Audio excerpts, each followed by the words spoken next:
What'd you see on that final play, Tony? Just a miscue between Omar and Matt Grzelcyk. They just lost a little bit of communication down there. You didn't know if the puck was going to be in the trapezoid. Is it coming? There it is. Pokes it away from Matt Grzelcyk. Grzelcyk is the guy that's usually talking to the goaltender. You're looking at his back. You're trying to tell him where you are on the ice. And then the puck pops out in front of the net to the Florida's best player, the only guy you don't want to have the puck on his stick, Matthew Tkachuk, puts it away. So you're saying that Grzelcyk could have called him off even though it's in the trapezoid? No, it's all about communication. Omar is facing the end boards. Matt Grzelcyk is telling him what he wants him to do with the puck. I'm on the short side, wrap it around, whatever the play is. He must have called for the puck. There must have been a miscue there. He kind of gets away from Grzelcyk and So you think Grzelcyk called for him to send it into the corner there as opposed to wrapping it around the other way? I know that he's the guy that's talking. He's doing the talking because Omar can't see anything. He's got his back turned up ice. So it's just a communication thing. They just lost the communication on that one, as they did in the first period as well, Mike. Bertuzzi just gets a little miscommunication, gives one up to Duclair in front of the net, and Florida's up 1-0. Now, Tony, I know you said that, either one of these teams, especially the Bruins, if they lost, which they wound up doing, we said earlier, if they lose, hey, you just got to move on and get ready for Game 6. But before we get to that, if they sit back here, how are they assessing this? What do you think they're talking about in the room? We dominated this game. We dominated them. And here we are getting on a plane, going back to Sunrise flipping Florida. Why?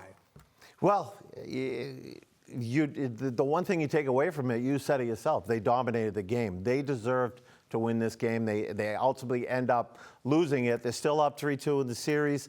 I don't think anything changes with their mindset. I think they go in with the same mindset. Just got to play their game. We just got to stick with it. We're the team that could win this war. But in the playoffs, in the NHL, in today's NHL, there's nothing that's coming easy for any team.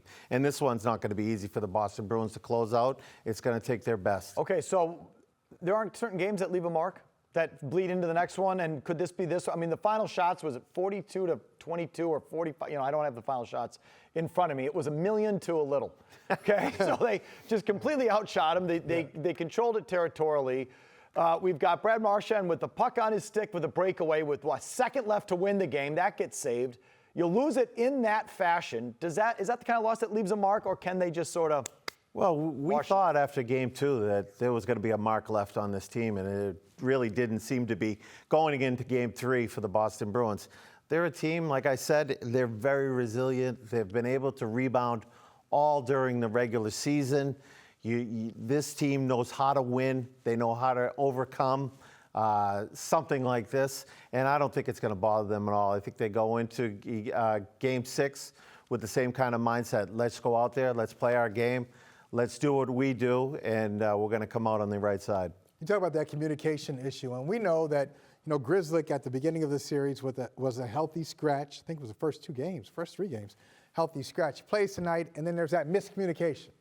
Now, you've been around a lot of coaches.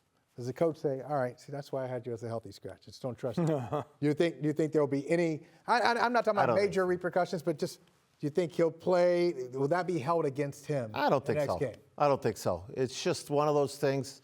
He and Omar get their switches crossed up. Things get a little wonky out there. Everything happens in a split second. We have the luxury of looking at it 8 times here and going over it. But in a game, it's a split-second decision. He thinks he's making the right play. But Matt Grzelcyk's been good. He missed the first 2 games, was scratched, gets in the last 3 games, has played well for the Boston Bruins. I don't put that on him.